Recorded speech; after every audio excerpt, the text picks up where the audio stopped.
Tim and Tony podcast brings you the mild-mannered movie review with your hosts, Tim and Tony. On this week's episode, we will be reviewing Captain America, the First Avenger, along with everything else happening in the geek world. Are you not entertained? But tonight, we dine in hell! Great Scott! You play ball like a girl! Are you good? We're on a mission from God. Life, finds a way. I have come here to chew bubblegum and kick ass. And I'm all out of bubblegum. Yippee-ki-yay, motherfucker. We came, we saw, we kicked its ass!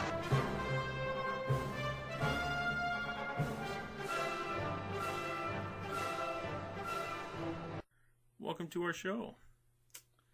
How you doing this week? I'm doing good. How are you doing this week? Not bad. I'm sort of sticking to the resolution that we made last week. Good, at least one of us is. Yeah. I mean, I'm still watching a lot of the old TV, but yes, a lot of the old TV. Jump on Netflix and finally start watching some of the shows. Well, that's good. I've been talking about Amazon. I think I'm going to stick with Prime. So I've got Amazon Video. All the videos. So now I've started Batman the Animated Series again. So I'm down that rabbit hole. I still have to finish that. I'm like halfway through. Now all the shows are coming back, so it's going to be as you say, I think this week the shows are all coming back. So our episodes will be longer, and we'll have a lot more to talk about. Yep. This just in. Time for some geek news. Clark Kent's just a mild-mannered reporter. He doesn't want to be famous, and I'll make him infamous! General, haven't you ever heard of freedom of the press? I'm not a cop. I'm a reporter. Gossip, rumors, panic in the streets. We're lucky. Vicky Vale. I'm intrigued by Alex's giant bat story, so I... Right, the Batman. Nobody cares about Clark Kent taking on the Batman. It is not. I resent that. Slander is spoken. In print, it's libel. The police won't help. The press has to do the right thing.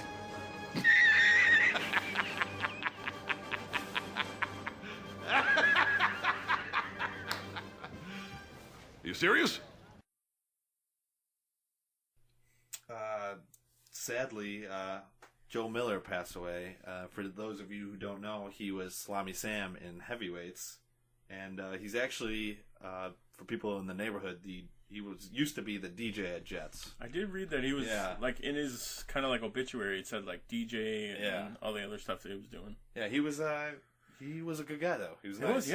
I forget which... Great DJ. He always let me sing every song that I wanted to. And, like, I would sing, like, Marky Mark and wouldn't know any of the words until, like, one line. He's like, Redmond, are you sure you know these words? I was like... I'm positive. I got it. I'll get it. I'll get it eventually. Keep it going. He's like, all right, fine. Yeah, but it was sad to hear. Yeah, I read. I forget which director said it, but it was. They said like, oh, he was always. It was Judd Apatow. That's it. Yeah, because he was one of the writers on Heavyweights, actually, which I didn't know about. No, yeah. Yeah, if you haven't seen that movie, go watch it. All of his scenes too are hysterical. Yeah. Sticking with, actually moving on from that. Lindsay Lohan is campaigning to play Batgirl. That's speaking of our actors and actresses campaigning to be characters. This one kind of came out of nowhere. She's got the look, I guess. The look, yeah, the crazy. I don't know. More like Harley Quinn, I guess. Yeah. But and someone else, Haley Steinfeld, also was campaigning for it. So. Hey. I'd rather have her, I guess. Yeah. But it's crazy that even though DC isn't doing so well, everyone's still campaigning to get into these movies. People want a piece of it. Staying with DC, some dedicated fans went to Warner Brothers Studios to stand outside and petition to get the Snyder Cut. And there's a photo, this photo right here that we'll post. It's got everyone there. Yeah, and they're all dressed up as the Justice League and what is it? Give us Snyder's Cut or something. It's just like a huge banner. Sticking on the Snyder Cut news, Ben Affleck's stunt double. Yeah, I saw that. There's totally a cut. Yeah. I don't know who... People are crazy. Maybe eventually we'll get one. I'll take the script. I'd be fine with that. Yeah, at Show least the us script. that. Just we've already seen parts of what he's had. Yeah. Sticking with DC, we got some of the first images for Suicide Squad Hell to Pay, which is going to be their animated, and it's the first in the new DC animated universe they have, which was started with the Flashpoint paradox. I didn't even know I guess this is the coming first up, one yeah. without Batman, too. All the other really? animated movies have had Batman in them. There's no surprise in that. Yeah, I think I'm caught up on that. I think the last one they had was Teen Titans Judas Contract came out. That was the most recent one that came out. Because Yeah. I don't think Batman and Harley Quinn, I don't think that was part of the canon for that one. That No, was like I more think- of an animated that was look to it, like a Bruce Timm look. Yeah, that was just like an extra one that they decided they wanted to do. Yeah, but we got some pictures of Amanda Waller, Deadshot, Harley, and then so we got Vanessa Williams playing Amanda Waller, Christian Slater playing Deadshot, which should be interesting, and Tara Strong playing Harley Quinn, which who's played her for a long time, since Arlene Sorkin, probably the next next best, yeah, for sure. Also, this is kind of old news. We're getting Gotham by Gaslight. They've been slowly releasing some new stuff though. On that one. They release clips and like trailer teases and things like that. Give me an Elseworld. I'm fine with Elseworld. Yeah, Elseworld. You can do anything with it. Elseworld stories should be a little bit more prominent now. And then this came out in July. This news, the Death and Return of Superman. They're going to do an animated. That'll be. I don't know if they're going to do one or. I think it was going to be 2 parts. So I don't know if it's Are they going to do like an adaptation of the whole 5 series or just the 2 books? I think it's going to be the whole 5 because they were talking about doing the Superman Return. Or what's the middle book? It's like Attack of the Supermen, where they're all fighting over Metropolis. Yeah. That makes sense. All right, moving over to Marvel news. T.J. Miller will not be recast in Deadpool 2. But his future, so any movie beyond Deadpool 2, is kind of uncertain with the franchise due to his, we'll call them scandals and allegations. Yeah. Kind of sad. Yeah, it is. It seems every day there's a new. I know. New someone did something or allegedly did something. Be better, people. Yeah, just stop doing these things. Come on. But so they're not gonna because they just recast. What was that? Kevin Spacey out of that. Kevin Spacey out of All the Money in the World. Yes, that's what the title and was replaced with Christopher Plummer. Yeah. And there's a whole other drama. A whole drama that Mark Wahlberg got paid again. He said that apparently in his contract that he had like final say on any recast and that he would only take like $1 million like minimum to do the reshoots when all the other actors and actresses got like $200,000 or something. Again, those are all stories and allegeds that I can't say for certain are true, but that's what the story is. Sticking with Deadpool, some good news for Deadpool. The premiere date moved up to May 18th, which is a day before my birthday. So nice birthday present for me. That'll be your present. Possible names also. Ryan Reynolds just posted on Instagram a picture of his katanas with on the bottom it said B. Arthur. Oh yeah. And in the was it the hashtag he put was maximum effort.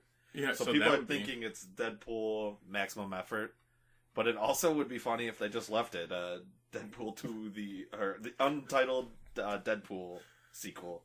That would be right up that alley. It would be perfect. It would work for sure. Just not change it and leave it that. Some news out of the Gambit world. That was supposed to start production March 19th in New Orleans. So apparently it's lost its director now. It got pushed from the release date got pushed from June of 2018. No, I'm sorry, from February of 2018 to June is when it'll start. It looks like for production on that movie. So the movie's just becoming a mess, and hopefully they get it off the ground because they've been trying to do that for a long time now.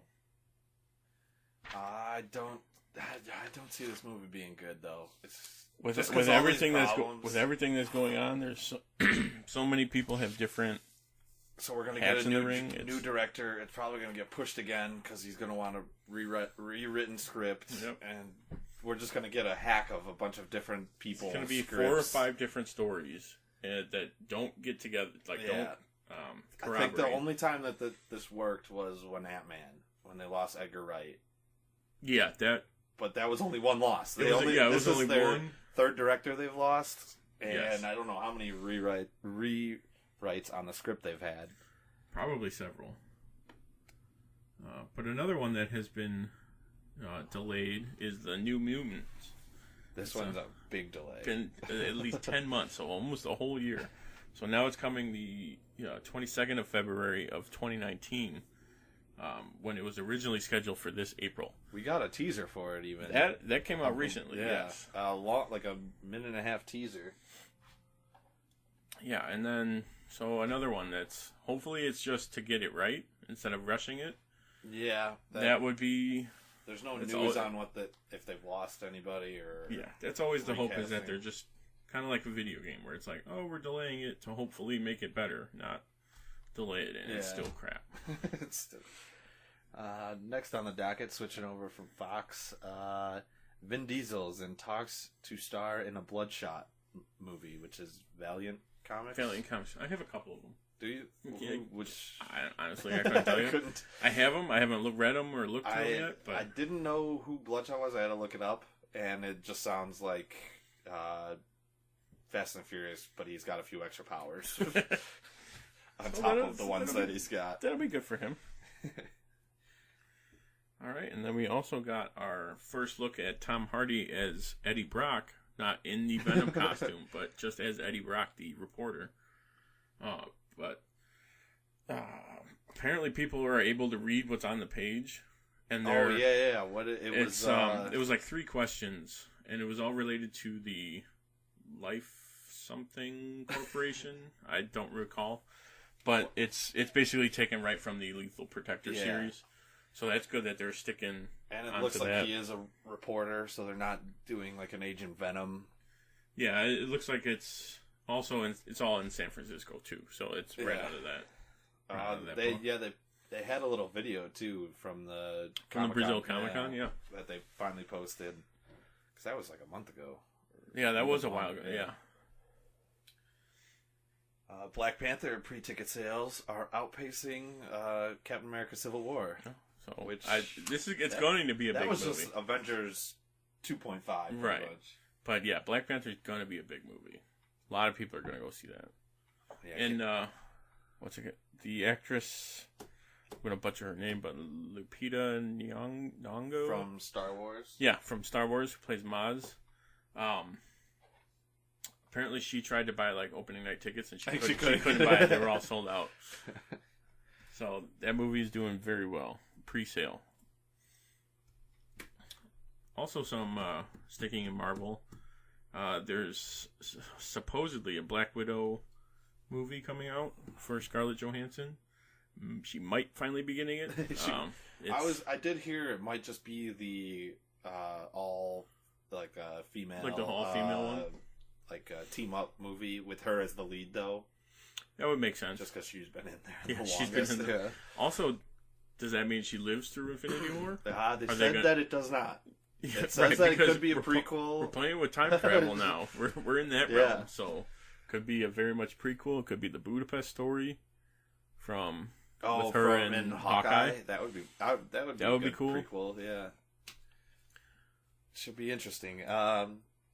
We actually got some Avengers 4 news. We got some set photos, and it's It's Captain America, Iron Man, Hulk, and Ant-Man. Yep. And Captain America's in his like Avengers 1 outfit. Similar. I think the like stripes are different, but other than that, it's basically the same outfit. The same. And then, but Ant-Man's in his new suit. Yep, he's got a new suit. Tony Stark's in a shield like jumpsuit. Yeah, blue jumpsuit. And he's like graying. He's got gray hair in it. Yeah. I didn't take that notice of that. But they all have these like I don't know devices. Little like a watch almost, but it's on the back of their hand for most of them. Mm-hmm. I think it's got to be like Wakanda tech, Reality Stone.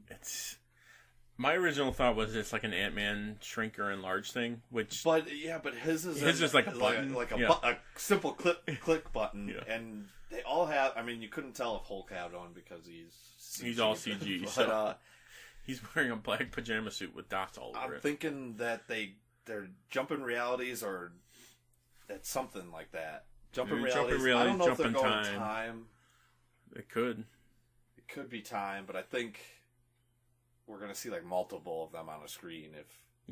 Either or reality or it could be, which would be crazy. That they certainly left it open to be interpreted. Yeah, there's a few rumors on what the title is going to be too.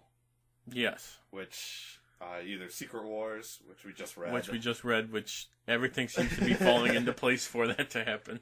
Yeah, I think they could do it, but I don't know. I'd say they'd save it for when they finally got Fox and all those and X-Men. Probably that would be a perfect to combine them all. Just to absolutely have everybody. Yeah, so I think, I mean, if they did it, I wouldn't be mad, but I think you got to save that one. Or, I mean, was it Secret Invasion? Secret Invasion, I think it was the other. And right before that is Captain Marvel comes out, where we get introduced to Skrulls. Yep. So wasn't it like between Captain Marvel and Ant-Man? Or is it Ant-Man, Captain Marvel, and then Infinity War 2? It's Ant-Man, Captain Marvel, then Infinity War. Okay. Because both of them play in the quantum division, quantum realm. Yeah, he does. So that could be the whole movie for Ant-Man, at least. Yeah, so like their theory is they're setting it up, and that Captain Marvel is also in that world. And that's going to be in the 90s, so I'm thinking like at least a couple, they're going to like hint at people being taken over by Skrulls, and then like we're going to find out in the next movie like, these three people are fake. Like everyone's a Skrull. They're all dreams. That's how they. They're all dreams. That's how they reset the universe. Then you just see Kevin Feige drop a mic. Stan Lee, have him. All right, and then Tim did a little math over this past week and figured out that it would take 7 days, 17 hours, and 23 minutes to view the entire MCU. But that's not counting the single one-off, which I think might add an hour. Yeah, there is a slingshot that adds I think a couple hours. Mm-hmm. The Agents of S.H.I.E.L.D., but all the rest are only like 30 minutes. Yeah, maybe they're max. not that long. Yeah, 10.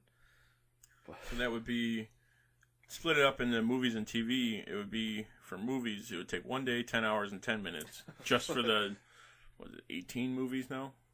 I didn't count them. Something around ridiculous. There. And then it would take 6 days, 7 hours, and 13 minutes for TV alone. I think, that was 10 or 11 shows that they have. Yeah. All the Netflix, ABC, was it six Hulu. Six Netflix? Six. Defenders, the four Defenders. Defenders, and Punisher. Then there's Agents of S.H.I.E.L.D., Agent Carter. The Runaways. And Inhumans. Yep. I forgot about that one.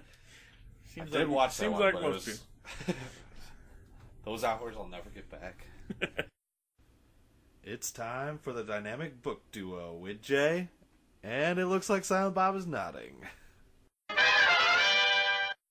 This week we are reviewing Batman Cacophony, who was written by Silent Bob.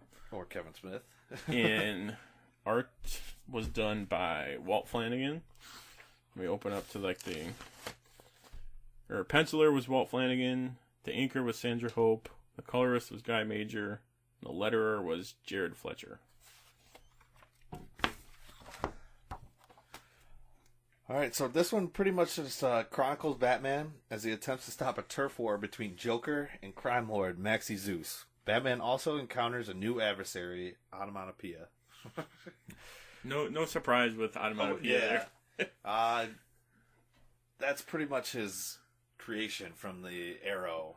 Right, when he was writing the Arrow book, he created a character. And he's been wanting to put this guy on the Arrowverse. Was like, how do you do it?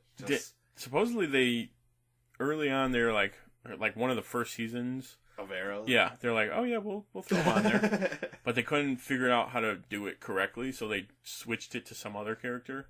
And they said they still might bring them. So this character doesn't talk. It's all sound effects.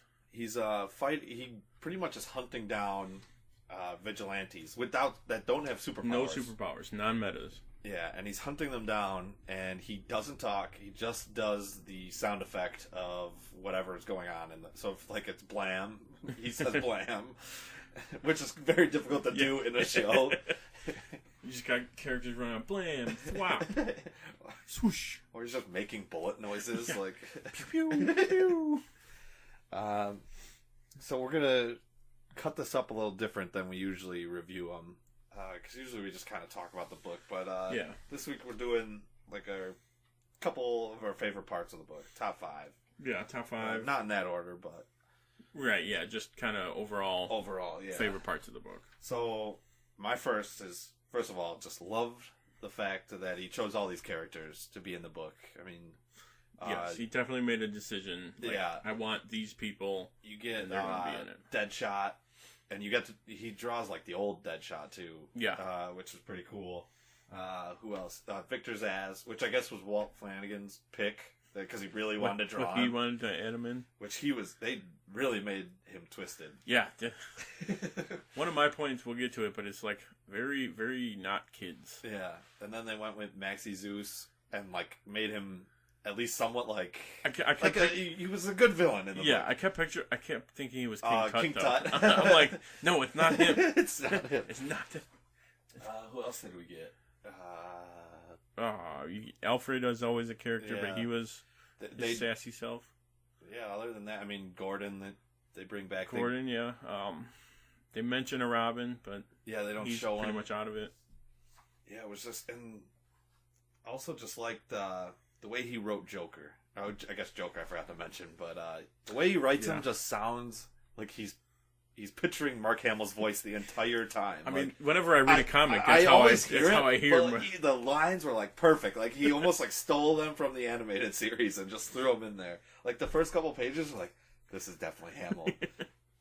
I already said I like their take on their Zsasz was just. If you're watching Gotham, that's not the normal Zsasz. Totally different. But this one's just like twisted, and there's no room for cuts. He literally everywhere on his body, like every single place has a cut. Let's see. There's a very good conversation at the end with Joker and Batman, where he's using him as bait to get onomatopoeia, and they're talking about like he's like, I'm your greatest foe or something. It's literally Lego Batman. Like it was the entire thing I was thinking about. He's even like a little sad, like when Batman's like, "No, you don't even make the top 10. You're like, you might be 16."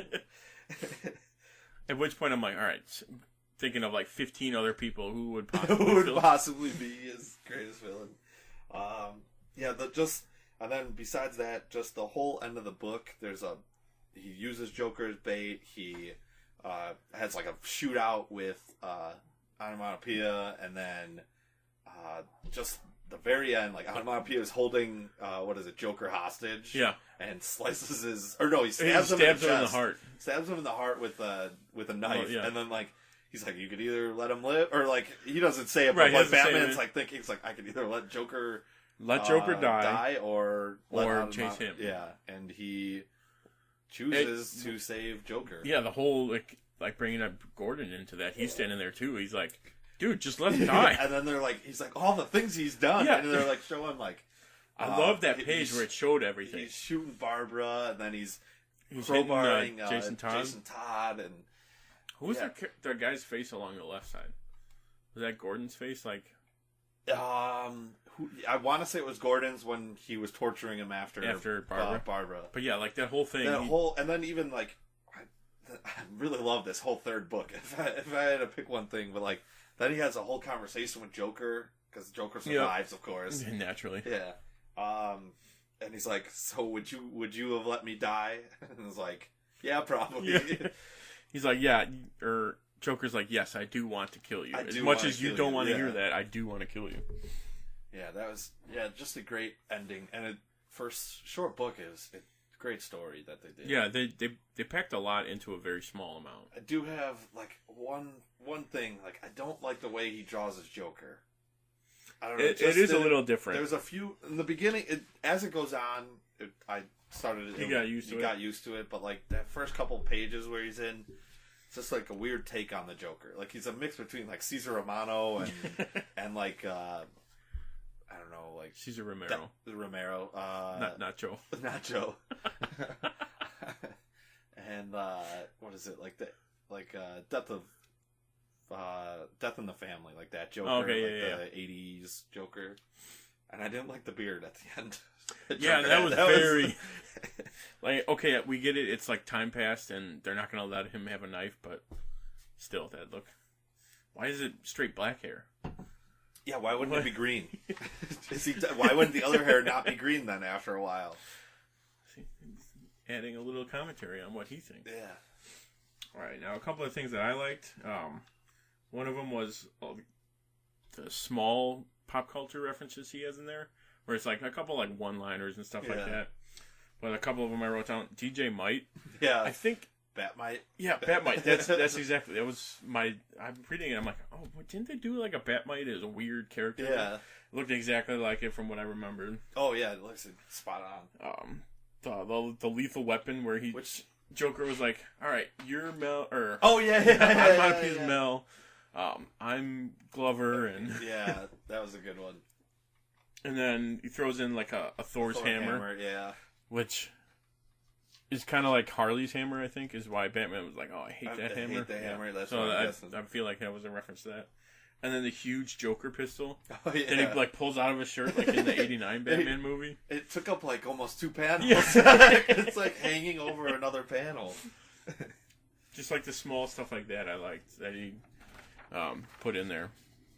Also, Batman using Deadshot's mask defenses. While I was talking about that battle, I read that you had that, so I was like, I don't want to say it. He's like, that was awesome. He's like, I hate to use their ideas, but a good idea is a good idea. Good idea is a good idea. Which he used it perfectly. And it's basically, you remember in A-Team, since we were just talking about that the last time, when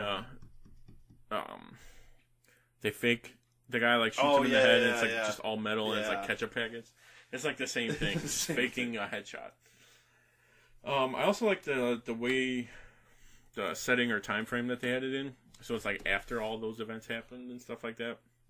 So it's after Jason, Todd died, after Barbara got shot. I think they said Tim was Robin. They did say Drake. Tim was Robin. And then Connor Hawke being Green Arrow. Which is it's almost like a sequel to his Arrow book. If you read the Arrow book, you could read this one right after, and it would make sense. Would make a lot of sense. Yeah, and it's set after all the events, and then back to when, like, that scene when he had to decide between letting Joker die or catch him. It's like, even after all that, it's still like, no, I can't let him die. I can't let someone die in front of me or something like that. If I have the chance to save him. Yeah. And then I also liked how it was more of an adult book. Like, Like, Zaz threatens the 2 kids. He's like, no, I'm going to kill you kids. Where he's about to cut for his murder. Exactly. I should let him do it. The whole Joker scene when they let him out, he's like, all right, I usually don't let people do this, but like that I forgot about that. Yeah, Mad Hatter's been trying to get me for years. And then Joker kills a school full of kids, or a classroom full of kids. Yeah, it's funny because some of the colors are really bright, but it's like a dark. Yeah, it's very, like the dirty humor with Joker. He has a couple offhanded, like just the adult undertones and themes. While it's still a Batman story, so it's like a comic book, but it's a lot more adult. And then just the whole Joker Batman dynamic. This really adds into the one needs the other.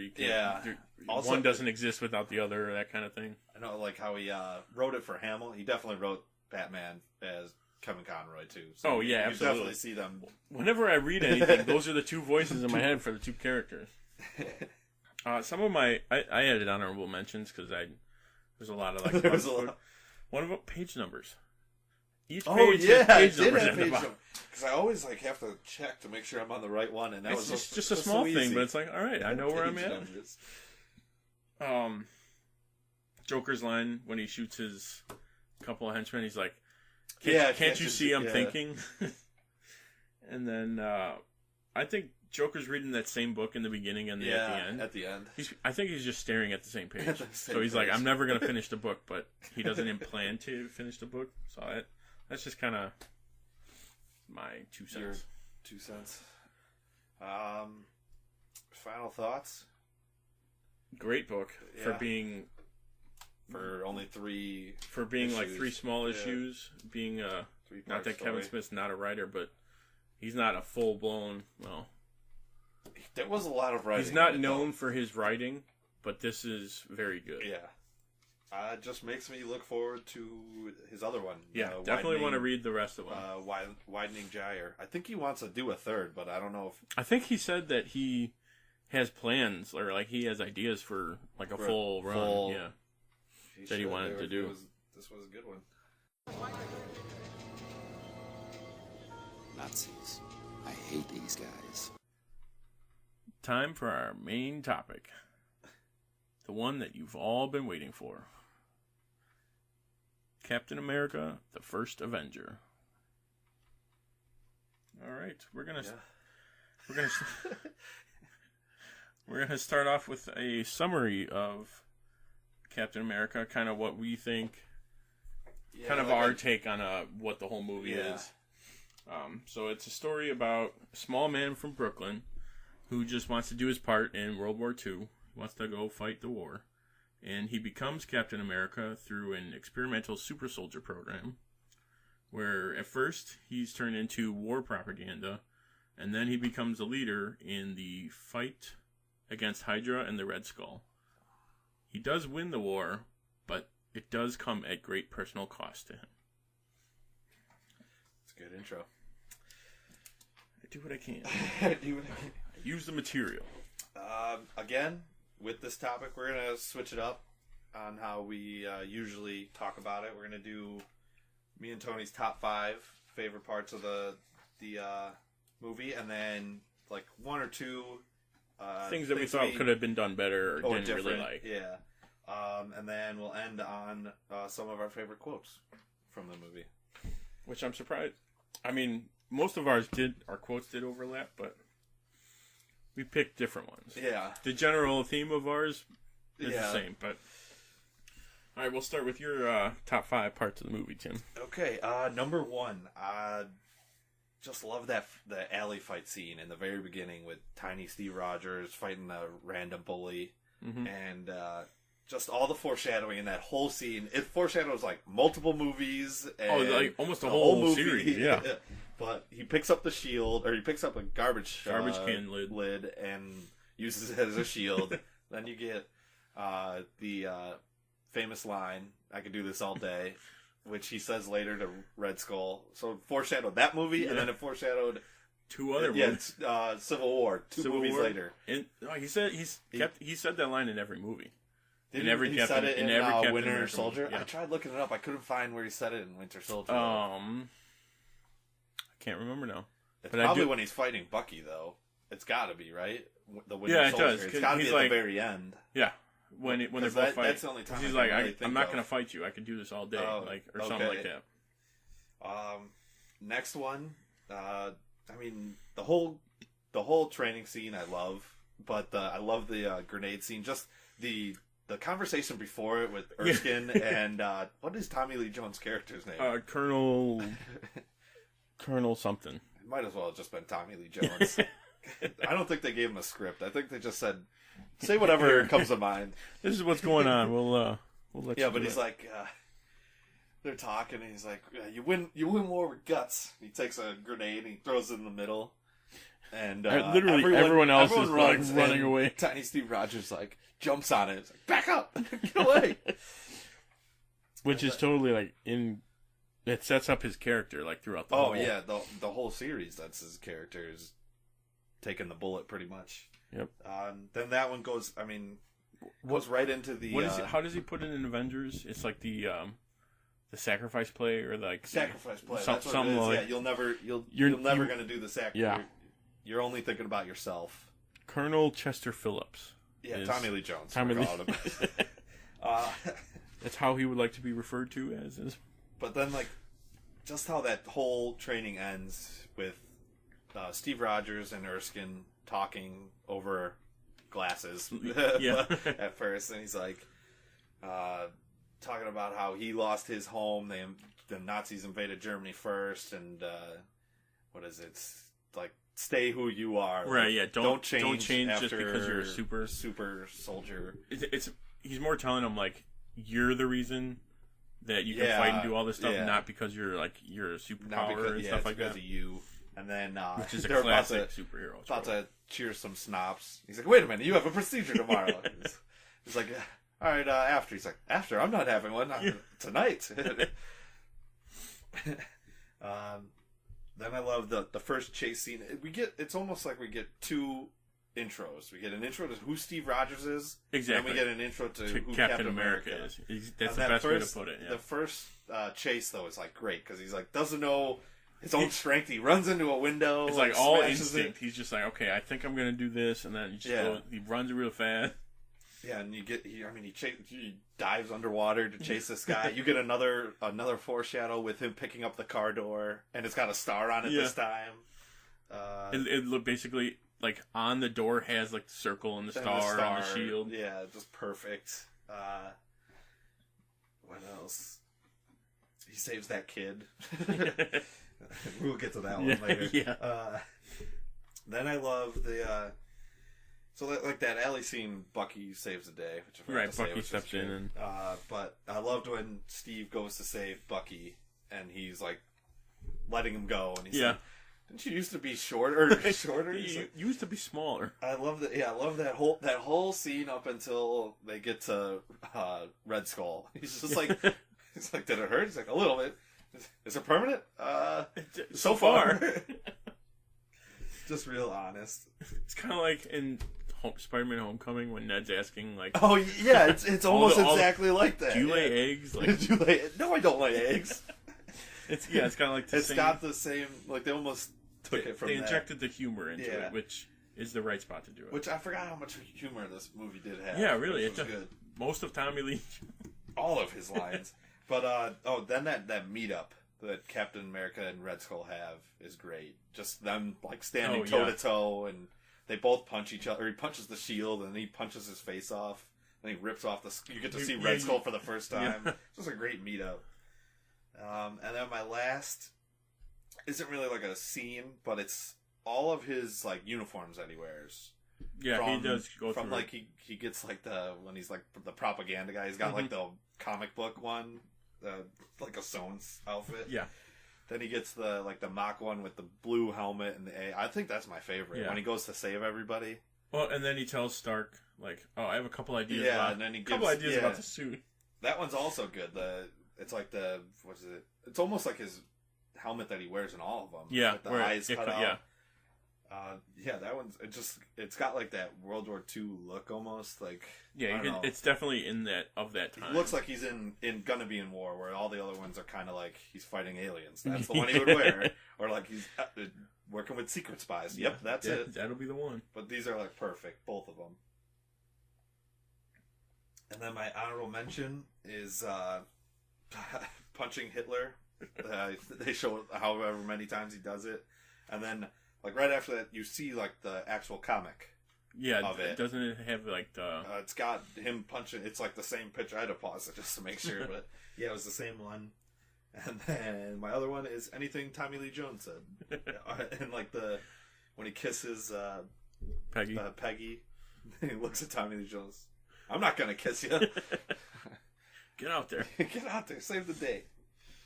Yeah, those are some of my top parts. I mean, love the whole movie. But... The whole movie, yeah, but those are like the main parts. Into mine now, you kind of took my number one, but the whole like boot camp and leading up to it, so like the whole getting the flag down, how he instead of like he just pulls the one pin at the bottom and it's like, oh yeah, duh, that's the easiest. Just jumps on the cart. Yeah, all right, let's go. And then like the grenade scene, like I said, it sets up the character of Steve and Captain America, so it's like you could see the parallel between the two. Yeah. Another scene I liked was when he gets to, like his new shield. out of vibranium. Vibranium, yeah. Another fun fact: it's supposed to be vibranium and adamantium, but since they don't have the rights to adamantium, they're so just they like, only it's just vibranium. just vibranium, which works on its own. Maybe he'll get an upgrade. Well, the next Captain America will. Because he's done. Yeah, for sure. By the time that comes around. But yeah, in this one, when he tests the shield, and Peggy like just picks up a gun and just starts shooting him like point blank. She's like, yeah, it works. I liked and they were showing all the other shields he had set up. Yeah, like all the different ones. So that was just another scene that I liked. And then basically all the action in the movie. So like what Howling Commandos when they were in it, Cap and his fight scenes with Red Skull and chasing the guy right after. It all fits. It's like believable. Yeah. I also like how the movie as a whole kind of connects the dots even after it's the 5th movie that was in the MCU. Yeah, so he was the last. He was the last one to get his solo before Avengers. Yeah, because we had 2 Iron Man, Thor, the wrong Incredible Hulk, and Thor, yeah, and then him. But it kind of like connects them all, and then it also lays the groundwork for basically the entire MCU. So like the whole Bucky storyline, the Winter Soldier, and all of that. Even now with Infinity War, how he's frozen in Wakanda and stuff like that. The whole book, you get kind of the. You don't get how you get a little bit. You don't get the how they become Shield. But No, you get the SSR. You get the SSR, and then which is basically the original Shield. Yeah, and then they show some of their logos, the bunkers. Isn't the bunker in one Shield? Of the bunkers is an SSR bunker. Yeah, it might be the same one. I think it was because I think they're like, oh yeah, no one knows about it because it used to be. Yeah, but yeah, like just like that, how it just kind of connects it all, and then like the Stark storyline, how it's, Howard Stark spent more time with Captain America than his own kid. And the other thing I liked was when they found him at the end in the ice, and how they tried to ease him back into oh hey, the ball game's on, the nurse, Candy Striper or whatever they call him comes in, and then it's really in New York, and he's like, well, we're just and he runs into Times Square too. And apparently the Baskin Robbins behind Nick Fury is the same one that Ant-Man works at. Is it really? Apparently. No, wasn't he in California though? I haven't confirmed it. Wasn't he in California though? I don't know. I think so. So that's one of those unconfirmed ones. Unconfirmed. But would be fun if it is true.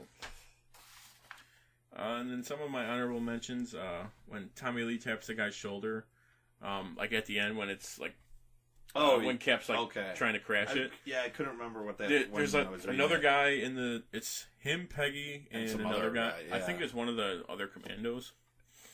It might be. I think it's the doctor one from the Asian guy from Spider-Man. Yeah, I think it's him. I think it might be. Just taps him on the shoulder, all right, we're gonna give them their final. We're gonna give them their final goodbye, basically. Yeah. And I liked how the World's Fair Expo was. Wasn't it the Stark Expo? Or was it? It was. I think it was just World's Fair. I think it was the World's Fair, and then it becomes the Stark Expo for Iron Man. And it gives 2, him the World's Fair is isn't that a big topic on Iron Man 2? That's how he gets the new arc reactor idea. So that, I forgot. It just combines the whole. Was a good scene, and we get kind of get to see who Stark is. You get dad a little bit, and he's very similar to Tony. It's basically Tony, and then, but you also get to see the original Human Torch outfit. Yes, that was the other thing. Who is Captain America? Yeah. Or Chris Evans, we should say. All right, so that's our little wrap up on our favorites. Things that we didn't like or we would change. Mine, the one is there's that very cheesy black and white montage where Tommy Lee Jones and Peggy Carter are watching, and it's showing the Howling Commandos, and what is it? Captain America pulls out a compass and it's got her picture in it, and he sees the camera and he closes it. It's just so cheesy. Like, you didn't have to put... You could have just opened it and, like, she glimpsed it or something. You didn't have and, to have even, the like, whole... Tommy Lee Jones looks at her, like... It's just such a cheesy scene. It's like one of those war movie scenes, basically. Yeah. Just stealing it right from an old school war movie. And, like, not that I didn't like it, it was just like, Cap just had terrible luck. He definitely does. Loses his best friend in the movie and his girlfriend. At the same time, and in the same movie. Yeah. Within, like, 2 days. And then he gets him back in the next one, and she's really old, and he's a villain. He's out of his mind. So. But he still remembered. Some of the things that I didn't like or thought was kind of odd was how the Germans researched and built the weapons from, like, the Tesseract that they had. It seemed like they built them crazy fast. I don't know if I'm just missing it, but it's like within a year or probably sooner, they had, like, guns, tanks. Yeah. They had all this... And weaponry. massive tanks. It was like the biggest tanks you've ever seen. So I don't know if I missed something there or if they just kind of went, it's a movie, go for it. But that was one of the things. Less so about the movie, but just in general. It's basically the standard Marvel origin story movie. Yeah. Where it's like you get... No, because usually I feel like this one's only different from the other three Avengers because they all usually start off as like jerks or something and become good. Where he was good the whole time. Like that's that's a good. I think it hits the same like beats though, where it's like his drink conversation with Erskine, the doctor, was basically him, Tony with the guy in the cave. It was the same. You have a responsibility now. Yeah. Don't let it change you, etc., etc. So that was kind of. I mean, I get it. It works for him. Yeah. So you might as well keep doing it. The other thing, you absolutely could have landed the plane somewhere or crashed it somewhere without going with the plane. Into the Arctic? Yeah. Absolutely could have done that. But I get why weren't those other things the bombs? The other things weren't they all gone? So there was only one left. There was only one left. Where did those other ones explode to? I was thinking that the whole time. Go in the water, not the ice, where you can swim out of. Well, I guess if he went in the water, though, he might have died. He's Captain America. He's Captain America. He's a super soldier. But I get why they did it, but it's still one of those, like, okay. There was one thing that I forgot to mention is when Red Skull grabs the Tesseract, he's definitely not dead.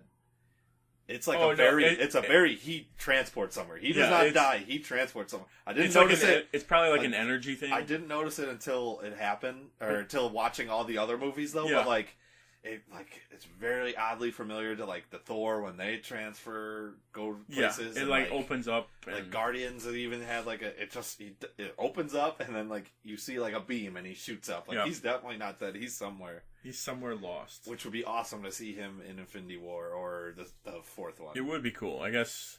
Who's the actor? I don't know. V for Vendetta. Yeah. The Matrix. I know his name too, but Mr. Smith. Mr. Smith. I guess he's like kind of lukewarm on doing it again, just because the makeup was so intensive. Yeah, but they've which is updated. By now, they could do that in probably like an hour. Didn't it take almost I don't know, days to put on Mystique, and then they got it down to a couple hours. Yeah. What is his name? Hugo Weaving. There you go. I don't even have to look it up. I don't know how I pulled that, but. All right. What are some of your favorite quotes from the movie? All right. Just a couple. All the funny scenes though were good, but when before Tommy Lee Jones throws the grenade, he's talking to Erskine. He's like, "You're gonna pick him, aren't you?" And he's like, "Look at him. He's making me cry." And he's like trying to do push-ups. Then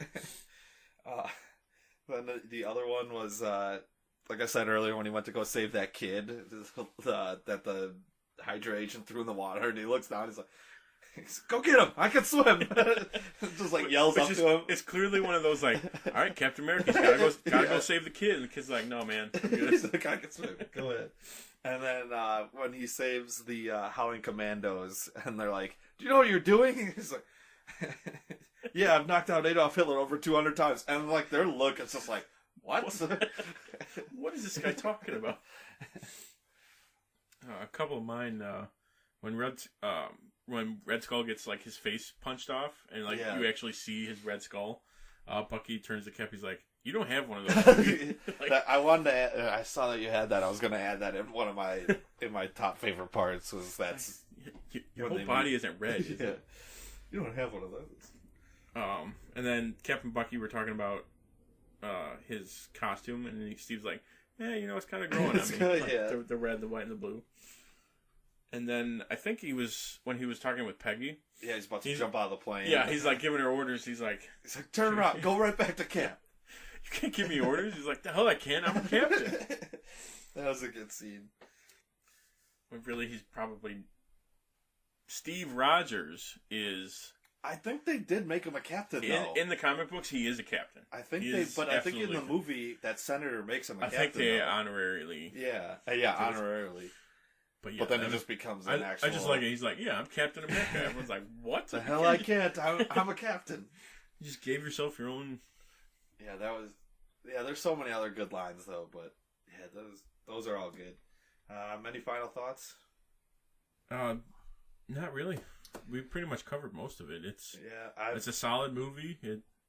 A lot of people think it's the weakest Captain America, which... I mean, they're all really good, so it's hard to pick. They're all very different, though. Yes. That's the thing. You can't compare them to each other. You got like a spy movie, number 2, and then you have an Avengers movie, Civil War. 3. Yeah, I really like this one though. Like probably more than the Thors, Incredible Hulk. More than Thors for sure. Incredible Hulk on rewatch is not bad. Really tied though. Yeah, they're all. But this one's good. It's a good movie. I do like, as we're talking about it, like parallels Spider-Man a lot too. Like, it really does. They're very similar people. Yes. Like both just trying to do the right thing. Yeah, both Queens and Brooklyn, both trying to do the right thing. But that's about it. So I think it's time for some trivia. Truth is, I am Iron Man. I'm Spartacus! I'm Spartacus. I'm Batman. I'm Wayne Brady Betts!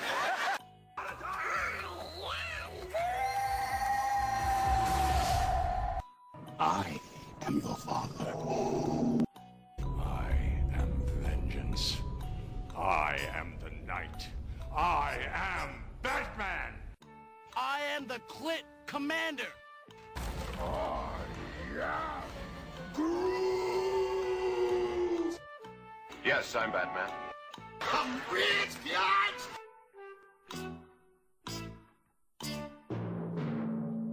Bringing it back. All right, this week's trivia, we will be doing Captain America themed. Yes, Captain America related. And the scores, you have... I do. Where did I write them down?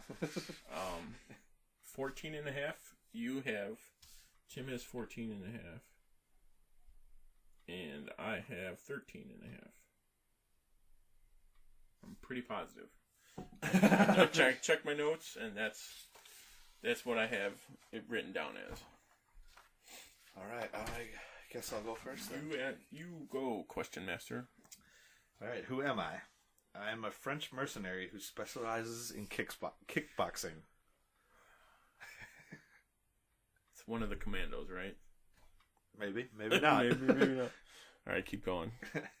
I hijacked a shield ship and was hired by Nick Fury to do so.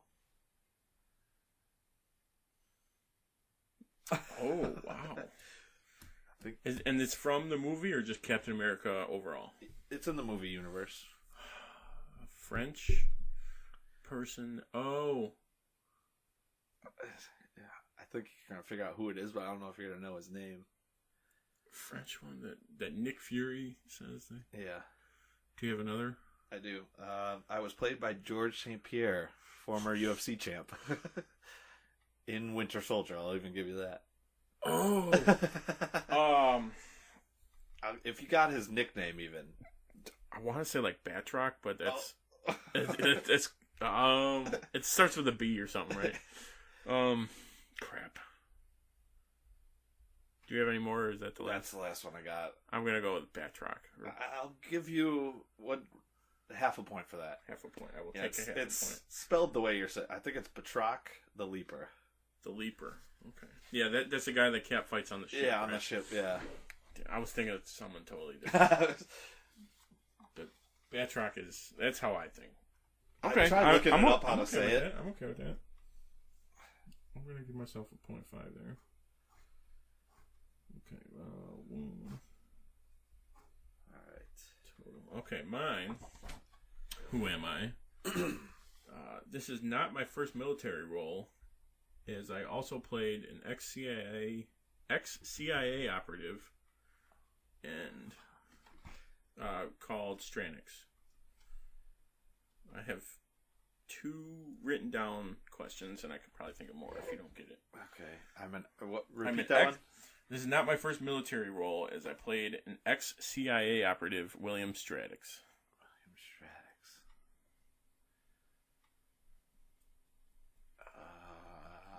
I know that's not related to Captain America, but the character is, so. And you're looking for the actor? I'm looking for the actor, yes. Ooh, I'm going to go with... I do have more if you want to... The guy who played Erskine. Okay. Is that your guess, or you want me to keep going? That's my guess. I can't remember the actor's name, though. You're thinking of Stanley Tucci. I am. Stanley Tucci. That is not Stanley Tucci. Damn it. It's not my first comic book character or role in a movie that I played. Is it Tommy Lee Jones? It's Tommy Lee Jones. That was my second guess. I thought that was too easy. So I'm going to give you a half a point because it's Tommy Lee Jones. Okay. And because I made the first one so obscure. He plays it's Under Siege. Oh my god! That was on TV the other day too. It's always on TV. It's always on TV. Damn it, that was a good one. Alright, my second question. Chris Evans is the blank actor to portray Captain America.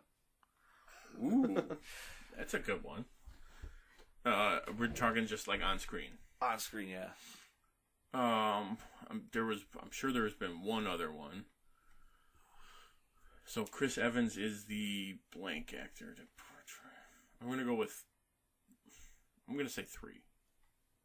I'm sorry, you're incorrect. It is 4.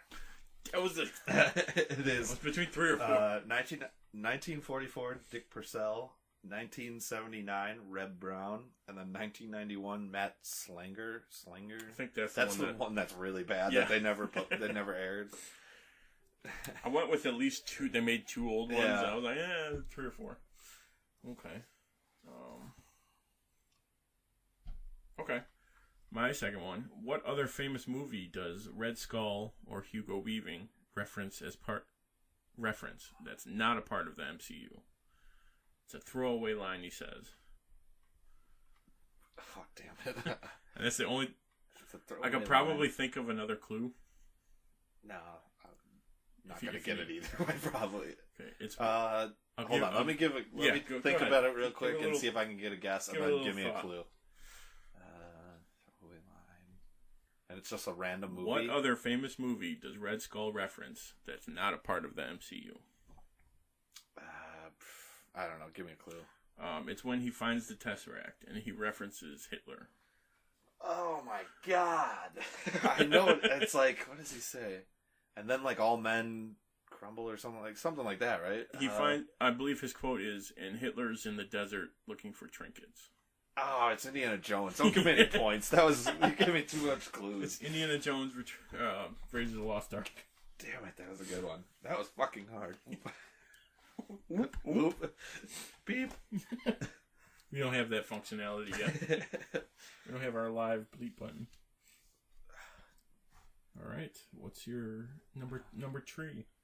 What issue of Captain America is he punching Hitler in the face? You're looking for the issue number? Yeah. Oh, I can picture it. I don't think it's a first issue. Wait. No, I don't think it's 57. 57's your guess? That's 57 is my guess. It is 1. I knew it! Luch, I told you he would fall for that one. I even said it was one. Because I was like, wait, no, the first one they I knew it was going to be too easy. They definitely did it because it's Captain America #1. I knew that. I'm sorry, Luch. I'm sorry. All right, my third one, which I'm sticking with a lot of actors heavy. I didn't go too far. Which two characters or actors were also stars in another hit movie series? Movie series? Yes. Well, Hugo Weaving. I will give you the series because that's very broad. It's the Hunger Games. Oh, the Hunger Games? Because that could have been literally any other movie. Yeah. The Hunger Games. Two people are in Hunger Games? People. Oh, Stanley Tucci is one, and... Who I had to remind you of his name. Yeah. I would have said Erskine, though. Stanley Tucci and... And it's not Transformers, I'll give you that. Because he is also in Transformers.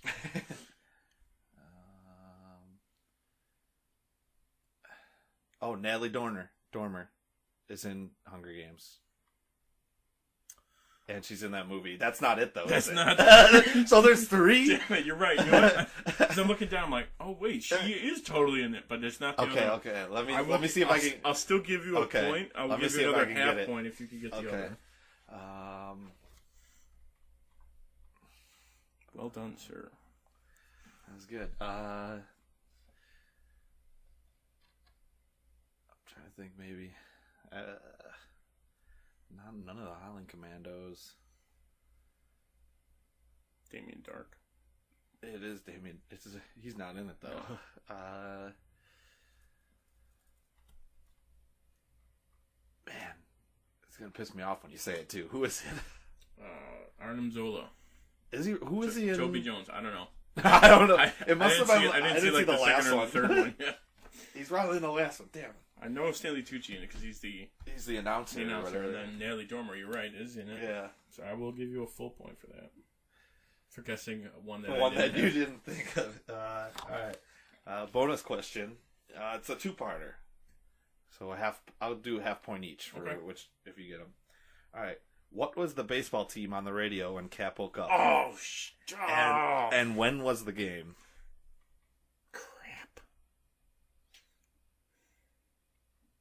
One of the teams I want to say was... I don't know if you're baiting me again, because it would probably be a New York team. I don't know if you're baiting me. My original guess was the Dodgers. But I'm going to go... Or was it both New York, New York? I'm going to go the... Yeah, I'm going to say the...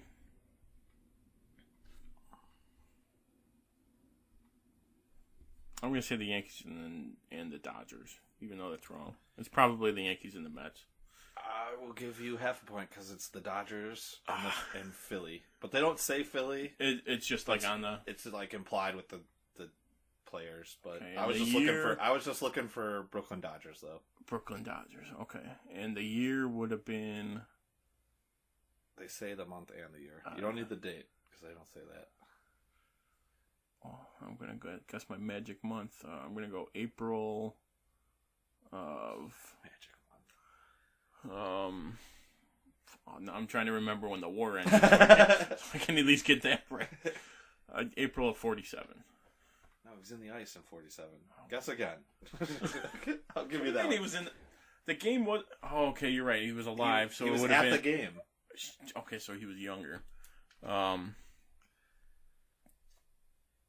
42. Ooh, close. You were off by 1 on each. May 1941.